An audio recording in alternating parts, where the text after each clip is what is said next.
Meus irmãos, a paz do Senhor, que Deus em Cristo abençoe a sua vida. Nós estamos aqui para gravar mais um vídeo para o nosso canal, sempre renovando a mesma palavra de que esse vídeo, o interesse nosso em gravar, o objetivo nosso é edificar a sua vida, que você possa verdadeiramente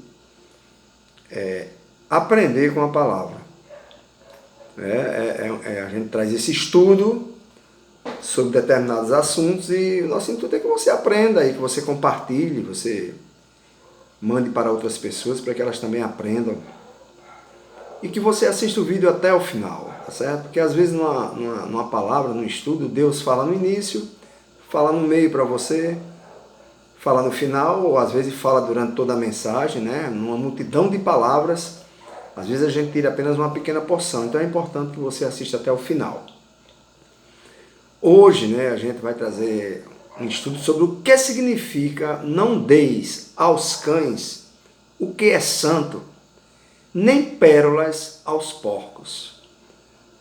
Essa palavra está lá no livro de Mateus, no capítulo 7, e a gente quer ler aqui a partir do verso 1 até o verso 6, que diz assim: Não julgueis para que não sejais julgados, porque com o juízo com que julgardes, sereis julgados, e com a medida com que tiverdes medido, vos hão de medir a vós.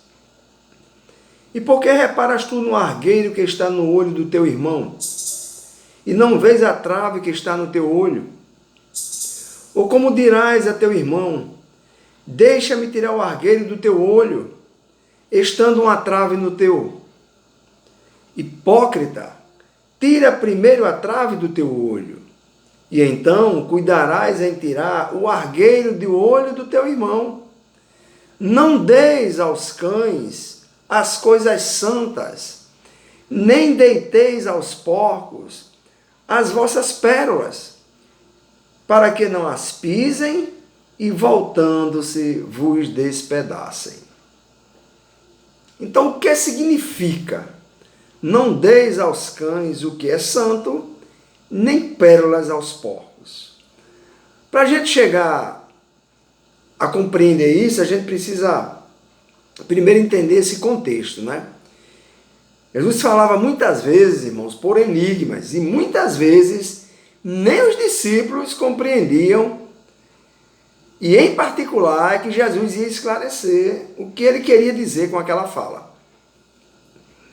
Em Mateus 7, a partir do versículo 1,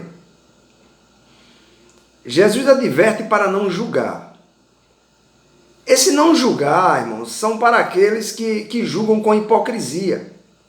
Por exemplo, na passagem que nós lemos aqui, de Mateus 7, né, do 3 ao 5, ele diz: E por que reparas tu no argueiro que está no olho do teu irmão e não vês a trave que está no teu olho? Ou como dirás a teu irmão: Deixa-me tirar o argueiro do teu olho, estando uma trave no teu? Aí ele diz: Isso é hipocrisia. Hipócrita, tira primeiro a trave do teu olho, e então cuidarás em tirar o argueiro do olho do teu irmão. Ou seja, a trave é algo maior, que está no seu olho. A trave é quem está no seu olho. E o argueiro é um pequeno cisco que está no olho do teu irmão. Então, como é que você não tira essa trave, que é bem maior? É mais visível, é mais palpável, e quer tirar um cisco que vai dar um imenso trabalho de tirar do olho do teu irmão por ser muito pequeno? Então ele chama de hipócrita. Primeiro você tira essa trave do seu olho, depois você tira o argueiro do olho do teu irmão. Tá certo? Então ele diz que é julgar com hipocrisia, esse julgamento com hipocrisia que não pode ser feito.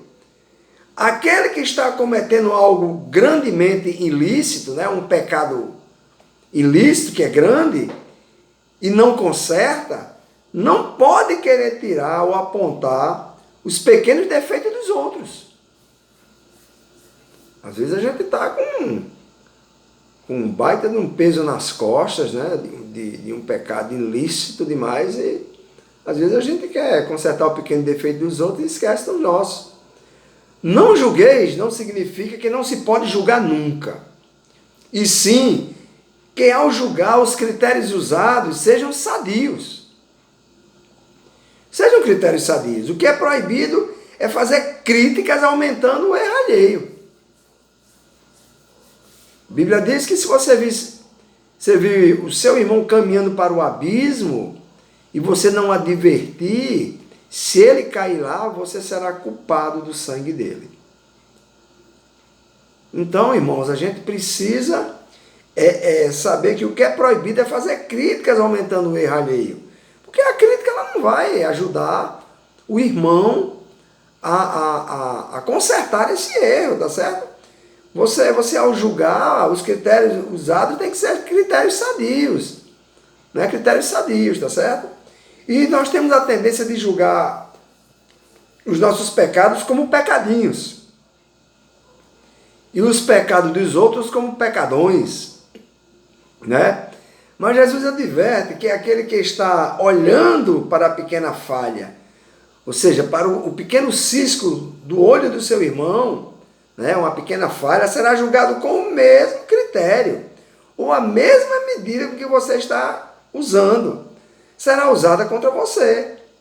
O mesmo rigor que você aplicou contra seu irmão, também será aplicado contra você.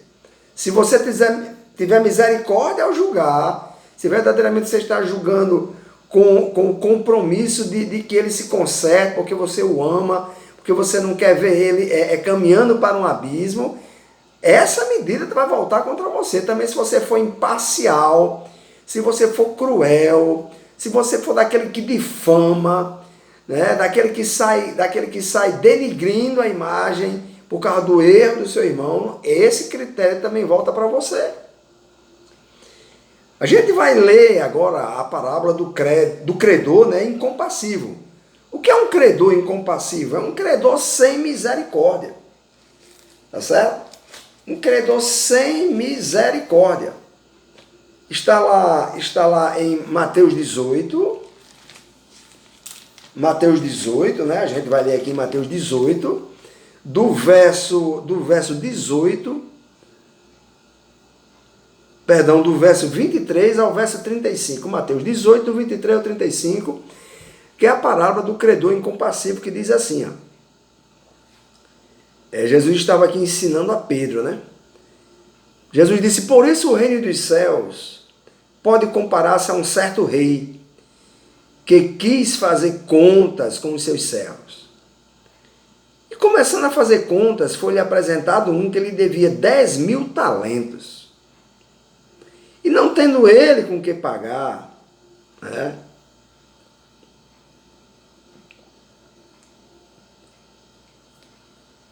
Não tendo ele com quem pagar, o seu senhor mandou que ele e sua mulher e seus filhos fossem vendidos, com tudo quanto tinha, para que a dívida se lhe pagasse. Então aquele servo prostrando-se, o reverenciando, dizendo, Senhor, seja generoso para comigo, e tudo te pagarei. Então o senhor daquele servo, movido de íntima compaixão, soltou e perdoou-lhe a dívida. Saindo, porém, aquele servo encontrou um dos seus conservos que lhe devia 100 dinheiros. Era uma dívida irrisória diante da dívida que esse que foi perdoado tinha, que era o de 10.000 talentos. Então, 100 dinheiros era irrisório. E ele encontrou essa pessoa e lançando mal dele, olha, ele tinha sido perdoado de uma dívida enorme,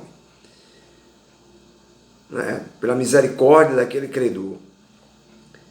Mas encontrando um que devia bem menos, uma coisa irrisória, lançou mão dele e sufocava-o, dizendo, paga-me o que me deves. Então seu companheiro, prostrando-se a seus pés, rogava-lhe, dizendo, seja generoso para comigo, e tudo te pagarei. Ou seja, aquilo que ele disse com o credor dele, ele está ouvindo agora daquele porque ele é credor dessa pessoa. Ele, porém, não quis. Antes foi encerrá-lo na prisão até que pagasse a dívida. Vendo, pois, os seus conservos o que acontecia, contristaram-se muito e foram declarar ao seu senhor tudo o que se passara. Então o seu senhor, chamando-o à sua presença, disse-lhe: servo malvado, perdoei-te toda aquela dívida, porque me suplicaste. Não devias tu igualmente ter compaixão do teu companheiro, como eu também tive misericórdia de ti? Indignado, seu senhor o entregou aos atormentadores, até que pagasse tudo o que devia. Assim vos fará também meu Pai Celestial, se do coração não perdoardes, cada um a seu irmão, as suas ofensas. Ou seja, eu quero ser perdoado, mas não perdoo. E aí? Eu preciso perdoar, porque eu também fui perdoado, serei perdoado em algum momento por alguém, porque o meu perdão para com Deus ele já me deu. Então, se o Senhor, a quem eu continuo ofendendo a sua santidade todos os dias, me perdoa, por que eu não perdoo? Né? Lá em Lucas, no capítulo 7, Lucas 7, né, o verso 36 ao 50, diz assim, ó: e rogou-lhe um dos fariseus que comesse com ele, e entrando em casa do fariseu, assentou-se à mesa. E eis que uma mulher da cidade, uma pecadora, sabendo que ela estava à mesa em casa do fariseu, levou um vaso de alabastro com unguento. E estando por detrás aos seus pés, chorando, começou a regar-lhe os pés com lágrimas e enxugava-lhes com os cabelos da sua cabeça. E beijava-lhe os pés, e ungia com unguento. Quando isso viu o fariseu que eu tinha convidado, falava consigo, dizendo: se este fora profeta, bem saberia quem e qual é a mulher que lhe tocou, pois é uma pecadora. Respondendo Jesus, disse-lhe: Simão, uma coisa tenho a dizer-te. E ele disse: dize-a, mestre. Um certo credor tinha 2 devedores. Um devia-lhe 500 dinheiros e outro 50. E não tendo eles com que pagar, perdoou-lhe a ambos. Dize, pois, qual deles o amará mais? Simão respondendo disse: tenho para mim que é aquele a quem mais perdoou, ou seja, que a dívida era maior. Um devia 500 e outro devia 50, ou seja, o que devia 500 é aquele que recebeu um perdão maior, porque a sua dívida era maior. Jesus disse: julgaste bem. E voltando para a mulher, disse a Simão: vês tu esta mulher? Entrei em tua casa e não me deste água para os pés, mas esta regou-me os pés com suas lágrimas e os enxugou com os seus cabelos. E não me deste ósculo, ou seja, beijos na face, mas esta, desde que entrou, não tem cessado de me beijar os pés. Não me ungiste a cabeça com óleo, mas esta ungiu-me com os pés com unguento. Por isso te digo que os seus muitos pecados lhe são perdoados, porque muito amou, mas aquele a quem pouco é perdoado, pouco ama. E disse a ela: os teus pecados te são perdoados. E os que estavam à mesa começaram a dizer entre si: quem é este que até perdoa pecados? E disse-lhe a mulher: a tua fé te salvou, vai-te em paz. Jesus começou, né, o julgamento hipócrita e em seguida ensina que você tem a tarefa de julgar. Quem é cão e quem é porco. Cristo não aboliu a necessidade do exercício do discernimento. e de fazermos a avaliação dos pecados. Ele não aboliu isso. Não é? Temos que fazer a avaliação do pecado dos outros. Só iremos identificar os cães e os porcos se avaliarmos com discernimento e com misericórdia. E com misericórdia. No versículo 15 de Mateus 7,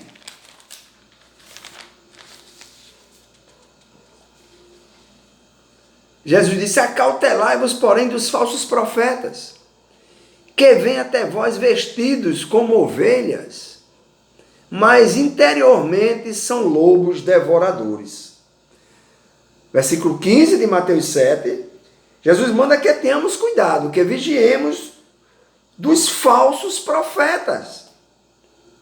Mas para isso, para mim saber se o cara é falso profeta, é preciso identificar quem é falso profeta no meio de uma multidão de pessoas. Ou ministro da igreja. Eu estou diante de um falso profeta, eu estou diante de um pastor sério. Eu estou diante de uma pessoa que verdadeiramente é usada por Deus, ou de uma pessoa que se usa e diz que está falando e fazendo e acontecendo em nome de Deus. É preciso eu fazer um julgamento. Por isso que ele manda, tenham cuidado com esses falsos profetas. No versículo 16 ele diz: por seus frutos os conhecereis. Colhem-se uvas dos espinheiros ou figo dos abrolhos? Ou seja, você conhece uma pessoa pelos frutos que ela produz. Então aí você tem, por esses frutos, você tem um critério para julgar. E dizer, é falso profeta. E dizer, essa pessoa é um credor incompassivo. Ela não perdoa. O Senhor a perdoou e ela não perdoa. Né? Então, observar os frutos dessa pessoa para identificar e então julgar. Julgar como? Segundo o reto juízo, ou seja, um julgamento criterioso e honesto. Porcos e cães, né? Jesus está usando porcos e cães para falar de pessoas. A linguagem aqui é figurada. Porco é pessoa, cães são pessoas. E por que ele usou esses dois animais? Porque porcos e cães eram considerados animais imundos pelos judeus. Né? Está lá em Levítico capítulo 11, verso 3. Pérolas. O que é pérolas? É a maior preciosidade para os orientais. A parábola apresenta um rico. Quem tem pérola é rico. Apresenta um rico que tem pérolas, dando de comer aos porcos suas pérolas, como se fosse comida para porco. E isso iria deixar os porcos com raiva. Eles queriam comida e não pérolas. Ao examinar aquelas pérolas, eles iam ver que não era a comida que eles queriam. Não eram as alfarrobas, o resto de comida das mesas dos fazendeiros, que eles queriam comer, não pérolas. Pérolas não é comida de porco. E ao deixá-los com raiva, porque em vez de comida estava dando pérolas, os porcos iriam pisar essas pérolas, porque não era aquilo que eles queriam comer. Ou seja, não é a palavra de Deus que aquela pessoa quer ouvir. Não é a palavra de Deus que aquela pessoa quer receber. Porque é porco. E essa raiva se volta contra você. Veja, durante toda a história, na linha do tempo da história, o que aconteceu com os profetas, com os pregadores, com os discípulos, com o apóstolo Paulo, as igrejas na janela 1040, no Oriente Médio, na África, e até aqui no Brasil. Tem lugares que você prega o evangelho e as pessoas apedrejam, zombam, partem para a violência. Eu lembro, pastoreando no interior aqui, 90 quilômetros de Natal, eu pastoreando lá, e a gente foi fazer um culto lá numa escola, num sítio, à noite, Tem uma escolazinha lá no distrito e a irmã conseguiu com a diretora e a gente fez lá, né, a nossa trincheira para pregar aquela comunidade, e o cara lá nos expulsou de lá. Com palavrões, com foice, com enxada. Ele botou a gente para correr de lá.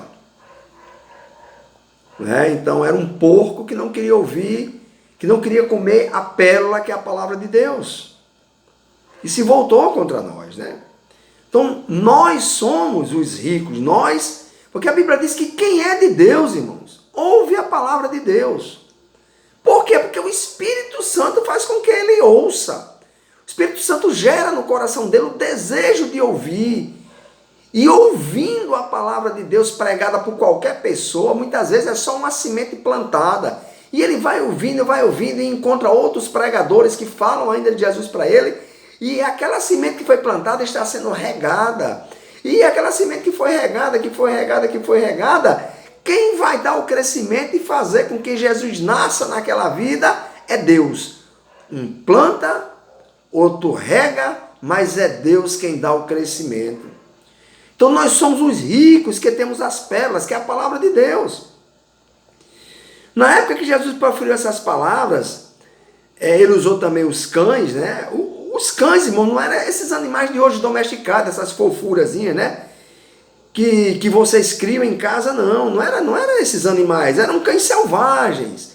Comiam carniça, lixo, andavam em bandos e eram temidos pelas pessoas porque não eram domesticados. Então Jesus tomou por base esses animais meio selvagens para compará-lo com certas pessoas a quem pregamos o Evangelho. E advertiu para termos cuidado para que não sejamos despedaçados por eles. Assim como os cães selvagens podiam fazer. Né? Os cães selvagens podiam fazer. Então não devemos dar aos cães, a pessoas que têm esse espírito selvagem, o que é santo. Ela não está interessada.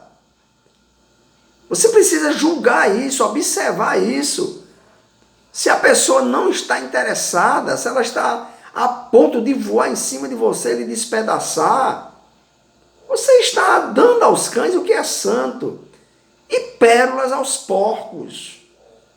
Porco não quer comer pérola. Os cães não querem comer o que é santo, eles querem a carniça. E o mundo está aí os alimentando de carniça, de podridão. Então você precisa avaliar isso para que você não fique jogando a palavra de Deus no vazio, no vácuo. No vácuo, o cara quer te despedaçar, o cara quer te agredir. É o que Jesus disse. Tá certo? Temos cuidado para que não sejamos despedaçados por eles, assim como os cães selvagens podiam fazer. Então Jesus ilustrou cães e porcos para identificar pessoas que desprezam e rejeitam a verdade do Evangelho quando ouvem. Eu trabalhei numa empresa de ônibus, eu fui motorista de ônibus. E quando eu saía do serviço, eu tinha que vir para casa de ônibus, e eu pegava, coincidia de eu pegar o mesmo ônibus da nossa empresa, e o motorista, colega de trabalho, ele vinha zombando comigo. Eu sentava, vinha cansado, cochilando até chegar na minha parada, ali, encostar a cabeça, e ele ficava lá dirigindo e perguntando, irmão, mas me conta aí sobre o dízimo. Isso, o ônibus cheio de passageiros. Conta aí sobre o dízimo.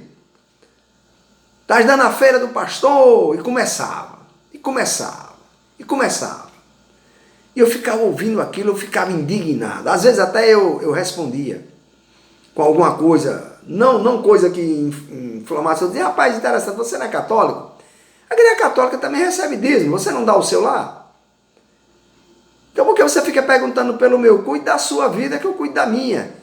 Mas aí tinha passageiro que ficava rindo, achava bom. Por quê? Porque era um porco, era um cachorro igual a ele. Né? E estava achando bom aquela zombaria. É um irmão, é um crente que está sendo humilhado, está pisando. Se eu puder, eu piso também. Se eu puder, eu despedaço também. Né? O que o cão selvagem faz e o porco porque a comida que ele está comendo não é a que ele quer comer. Ele quer comer as alfarrobas que o mundo oferece. Né? Que o mundo oferece. Então, Jesus ilustrou cães e porcos para identificar pessoas que desprezam e rejeitam a verdade do Evangelho quando ouvem. Zombam, fazem críticas, não percebem o valor do Evangelho. Assim como um porco não pode identificar o valor de uma pérola e o cão apreciar uma comida saudável. Né? Nesse caso aqui, desse cão aqui, né? Cão selvagem. Ele comia, era carniça. Né? Às vezes restos, né, de animais que outro animal maior despedaçou, comeu, ficou um resto de carcaça e é isso que ele comia. Né? Não estão interessados em porco vai saber valor de pérola? Cão feroz vai apreciar uma comida saudável? Então, Jesus com essa palavra, ele está dizendo que a pregação do Evangelho tem um limite. É preciso valorizar essa pregação. Não podemos pregar o tempo todo a todo mundo se aqueles a quem você está falando reagem como cães e porcos. Porque, irmãos, eu tenho conhecido nesses meus 60 anos pessoas de algumas denominações, principalmente, que ela disse, eu tenho que pregar a tempo e a fora de tempo. Concordo. Mas tempo e a fora de tempo não quer dizer que você vai lançar as coisas santas aos cães e as pérolas aos porcos, que é a palavra de Deus.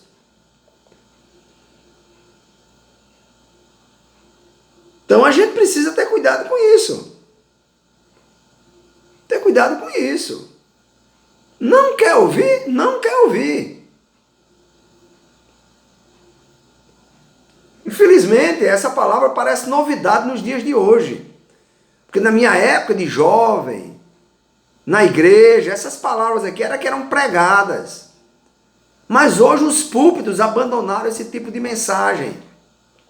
Ora, eu conheci uma crente há alguns meses atrás, com 27 a 28 anos de crente, ela não sabia o que era diaconia. Crente da Igreja Batista. Não sabia o que era diaconia. Quando eu falei em diaconia, numa reunião, ela ficou pasma. O que é isso? Meus irmãos, os nossos púlpitos estão se eximindo de pregar a palavra para pregar a palavra de autoajuda, que massageia ego. Porque o que dá o ibope nos púlpitos e no YouTube e no Google, ou no raio que o parta, são palavras que massageiam o ego. Estudar isso aqui, trazer isso aqui para ser estudado, é um desafio que eu estou propondo para pessoas que verdadeiramente queiram aprender Bíblia. O que Jesus disse acerca de alguns assuntos. Porque às vezes você está pregando para seu cunhado, está pregando para seu irmão, está pregando para seu pai, está pregando para o seu vizinho, está pregando para o seu colega de trabalho, e o cara só zomba, não está querendo nada com nada. E você continua insistindo, não, mas eu estou com fé que Jesus vai salvar ele. Cara, plantou a semente, se não der tempo você regar, não der para você regar, deixa outro vir regar. Se a semente ficou plantada no coração dele, Deus vai mandar outro. Se ele verdadeiramente é escolhido para a salvação, Deus vai mandar, através do Espírito Santo, outra pessoa, que aquela semente que você plantou vai ser regada por essa pessoa, como? Através da palavra de Deus, mais palavra e mais palavra. E não se garante que a semente que às vezes foi plantada vai germinar. O que você aguou, outro veio e regou, e ela também vai germinar. Mas Deus pode dar o crescimento. Se aquela pessoa verdadeiramente, Deus a escolheu para a salvação, Ele vai dar o crescimento dessa planta. Ela vai deixar Jesus nascer no seu coração. E a glória será totalmente para o Senhor. Não é para quem planta, não é para quem rega, mas é para Deus que dá o crescimento. Isso é Bíblia, filho. Então não fique aí se vangloriando. Eu já ouvi muito isso de pregadores, eu detesto esse tipo de gente. Fui pregar em tal cidade, 21 pessoas aceitaram Jesus. Aí ele vai somando. Olha, já 470 pessoas aceitaram Jesus. As pessoas às vezes levantam a mão, vêm à frente por N coisa, ele não sabe se realmente aquilo prosperou. Porque até mesmo a parábola do semeador, né? A semente caiu em terras diferentes, e N motivos essa semente não germina. Não sabe, e fica se vangloriando. Eu preguei lá 21 pessoas. Não. Não vanglorie não, prega a palavra, cara. Prega a palavra. Prega a palavra. Até onde der para pregar, se você vir que o cara não está querendo nada, deixa. Talvez essa pessoa que você vai abandonar, não vai falar mais por causa do número, talvez ele te procure. Talvez ele te procure, fulano, desculpa aí, cara, tal. Fale para mim esse assunto, tal, estou passando pelo... Ele vai te procurar, se for salvo, escolhido pelo Senhor, o Espírito Santo vai o trazer de volta. Há tempo para tudo, há tempo também de pregar e há tempo de deixar de pregar, meu filho. É preciso discernir pelo Espírito Santo quem é cão e quem é porco, sem pressa, sem precipitação, pois há casos de pessoas que começam rejeitando e depois aceitam. Se essa rejeição for violenta e provocativa, devemos avaliar se vale a pena pregar o evangelho para essa pessoa. Jesus disse que ao entrar, olha só como a coisa é séria. Jesus disse, quando entrarmos em uma cidade ou casa e não receberem o evangelho nessa cidade nem nessa casa, ao sair, bata as sandálias para que não levem com você o pó daquele lugar. E esse pó será testemunha contra eles no dia do juízo. Sério isso? Se eu entro numa casa, se eu entro numa cidade para pregar o evangelho e as pessoas rejeitam, Jesus diz, ao sair de lá, pega a sua sandália, ó, bata a poeira dali, ó, a sandália para que você não leve com você esse pó.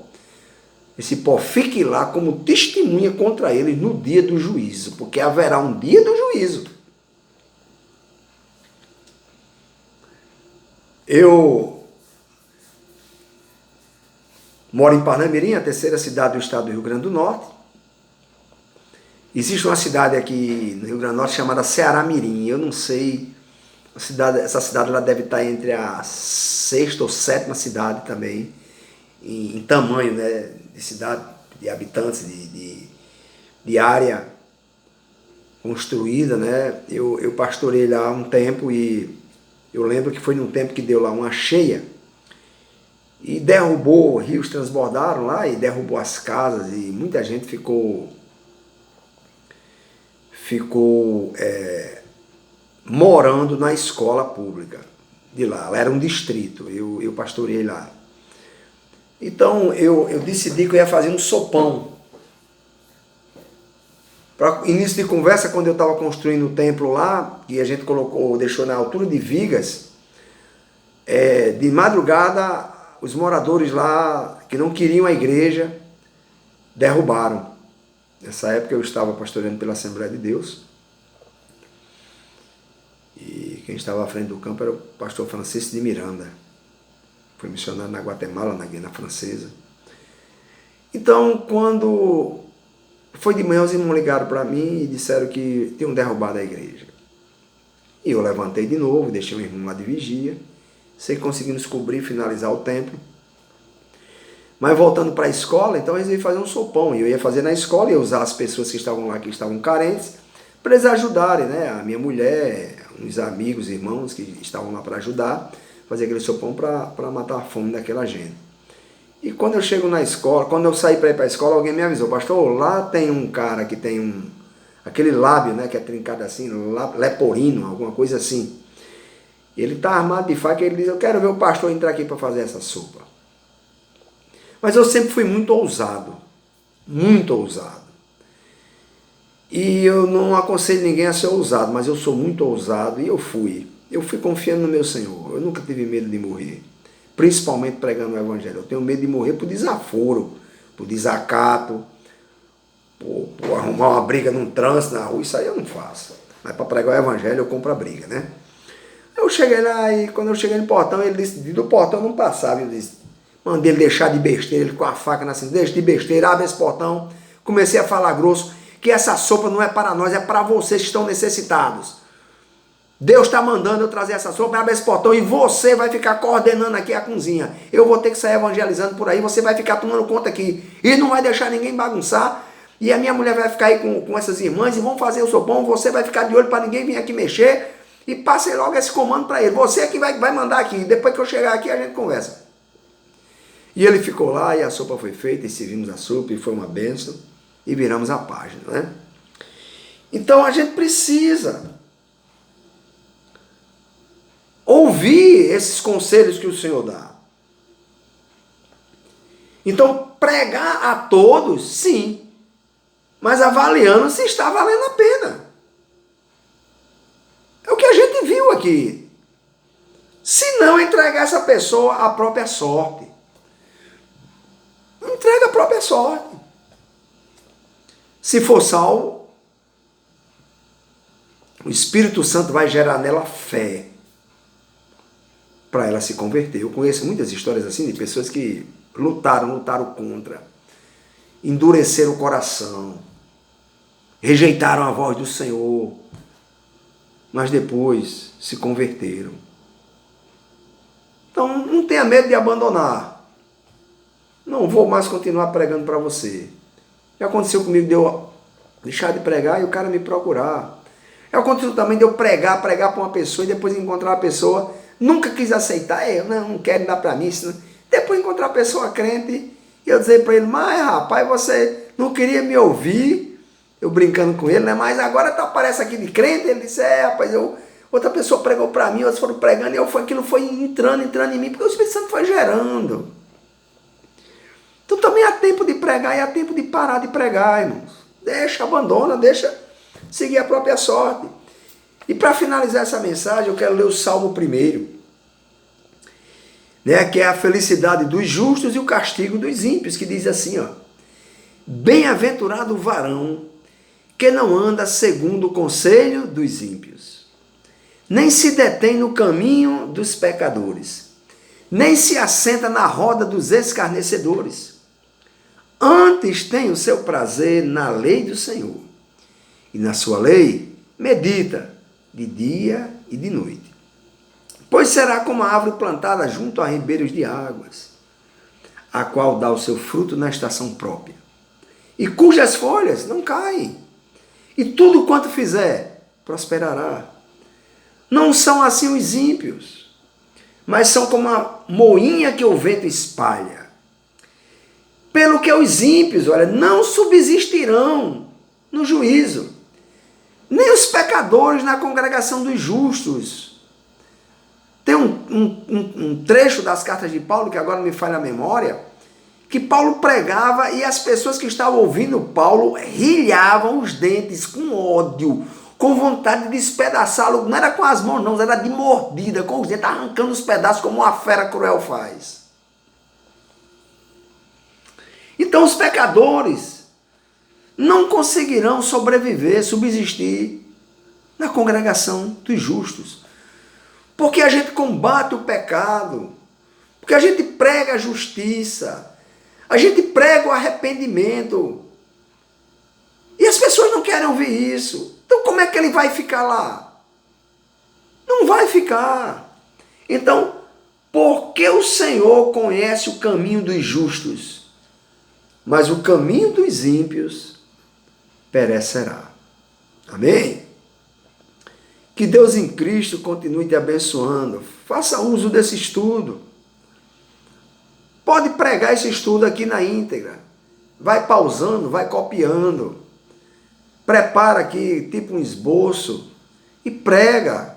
Pode usar à vontade, isso aqui é para ser usado. Compartilha, faz com que ele ande, que as pessoas ouçam. É para edificação do corpo de Cristo na terra. Esse é o meu interesse. Esse é o meu interesse. Que Deus continue nos abençoando. Se você se lembrar do pastor Vanilson Vieira, me apresente nas suas orações ao Senhor, para que Deus continue me ajudando. em nome de Jesus. Amém.